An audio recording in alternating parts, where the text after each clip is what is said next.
Hello out there everyone. Today we're going to take a quick look at my Shout and Scream Factory collection. I may also include my Steelbook collection as well. So we'll first start off with the BluRay, The Wrath of God, the Werner Herzog film with Klaus Kinski. Then we've got Before the Devil Knows You're Dead, the final film from Sidney Lumet. Then we have Dirty Rotten Scoundrels, a classic Steve Martin and Michael Caine comedy directed by Frank Oz. Then we have Dudes, a film by Penelope Spheris, I believe, who also went on to do Wayne's World, and prior to this had done a film called Suburbia, which I have in my collection as well. Then we have Fitzcarraldo, another Werner Herzog film starring Klaus Kinski, his muse.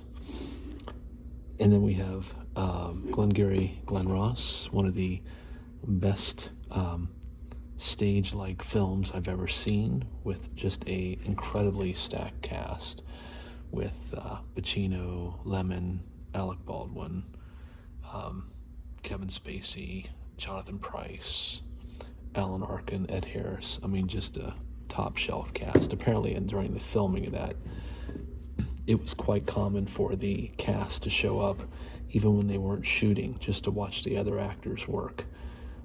Then we have the Jodie Foster directed film Home for the Holidays, starring Robert Downey Jr. and Dylan McDermott. And I want to say, goodness, what is her name? Holly Hunter is in it as well. Then we have Into the Night, a John Landis film, thriller with a little bit of comedy, starring Michelle Pfeiffer and Jeff Goldblum, and featuring a ridiculous number of cameos, including a terrific small part by David Bowie as a hitman. Then we have California, really interesting dark thriller, came out in '93, around the same time that True Romance and Natural Born Killers came out. And this is a wonderful example of how Brad Pitt can in fact act. He of course went on to do many other films, some good, some bad, but I think he did a really good job in this role. Juliette Lewis also stars, as does David Duchovny. Then we have Nighthawks, personal favorite of mine, Sylvester Stallone rather, and a menacing Rutger Hauer. Billy D. Williams also stars. Then we have Streets of Fire, Walter Hill production with Michael Pare, Rick Moranis, and Diane Lane, I believe, along with a really impressive Willem Dafoe. He's creepy in that movie. Michael Pare was good too. Then we have Suburbia, again another Penelope Spheris movie. I think it's one of her first. Really interesting punk culture film. And then we have the classic 3 O'Clock High, a high school bully movie that I think is quite underrated and criminally underseen.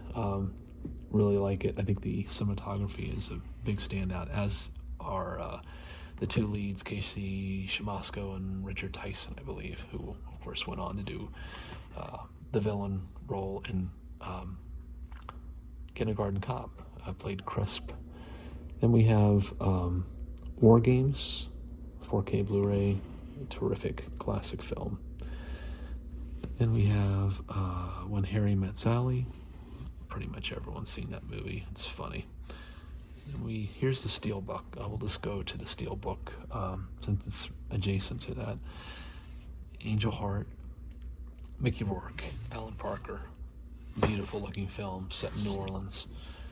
Army of Darkness, Sam Raimi, Bruce Campbell, great film. Bill Pope did the cinematography. Coraline, incredible film. I think it's a great gateway drug to other horror films. It's I would call it horror adjacent. Then we have Desperado. Robert Rodriguez basically remaking his first film, El Mariachi, with a stacked cast. Then we have Steven Soderbergh's Limey, The Limey, which features Terrence Stamp, as well as Louis Guzman. Believe, yeah, Peter Fonda's in it too. Really good film. Again, not seen as much as it should have been. Motel Hell, classic 80s horror. Then we have Hitchcock's Psycho. We have Scarface. And Walk Hard, the Dewey Cox story. Great film, funny. Whiplash with J.K. Simmons and Miles Teller. And finally, Young Frankenstein, classic Mel Brooks movie. So now let's go ahead and head up to the rest of my Screen Factory. We have Alligator, great John Sayles penned film. Autopsy of Jane Doe, really creepy film. We have The Babadook, directed by Jennifer Kent, who is a David Lynch disciple. I really like this film. I know some have complained that it was overhyped, but I enjoyed it. The kid was annoying, though. Then we have the remake of The Blob, 1988. Fantastic practical effects creature feature from the 80s. And we have the original Candyman. Terrific movie. Very, very scary. I think it's definitely one of the best horror films from the 90s. We have Creepshow. Basically, that needs no introduction. It's one of the best anthology films ever for horror. Then we have Stephen King's The Dead Zone, directed by David Cronenberg. Arguably Cronenberg's best. Then we have The Fly box. It says all the Fly movies in it. I would like to see perhaps them get some new transfers, but it's a very nice set, and I picked it up on sale over at Walmart a few years back for like $30, and I actually like The Fly 2 quite a bit. It's a movie that I think is underrated. It's Eric Stoltz, some great practical effects, a lot of fun. Funhouse, Tobe Hooper, great horror film from him. The Howling, looks like I had this one upside down. Fantastic creature feature with Rob Bottin doing the werewolf effects. And we have Manhunter, Michael Mann movie, starring the gentleman who's in that crime CSI show, as well as a lot of other really good actors, including the lead baddie was played by Tom Noonan, and Brian Cox plays Hannibal Lecter in a nice, different manner. I think Anthony Hopkins is still the best, but Cox did a great job. Then we have Memoirs of an Invisible Man, Chevy Chase, John Carpenter. People Under the Stairs, another Wes Craven film. Psycho 2, Richard Stanley, great sequel. Then Psycho 3, directed by Anthony Perkins. Did a good job. I actually like Psycho 3 a lot. It's really weird. And then Q, the Winged Serpent, Larry Cohen movie. Crazy. Really interesting dialogue. And Razorback, Australian exploitation film. Rent-A-Pal, really good movie. I saw that during COVID. Enjoyed it quite a bit. Of course, the classic Return of the Living Dead.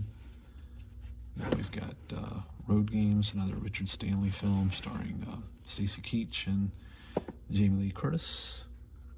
Then we have RoboCop 2. Good film. Maybe a little bit episodic. Definitely not as good as the first, but I like it. RoboCop 3. complete, just a mess, but interesting. Salem's Lot, Stephen King film, the TV show, really well done. Toby Hooper at the helm. Then we have the only John Waters movie I really like is Serial Mom. Session 9, creepy Brad Anderson horror film, very atmospheric, Shining-esque in its tone. And Silver Bullet, great Stephen King adaptation. Single white female.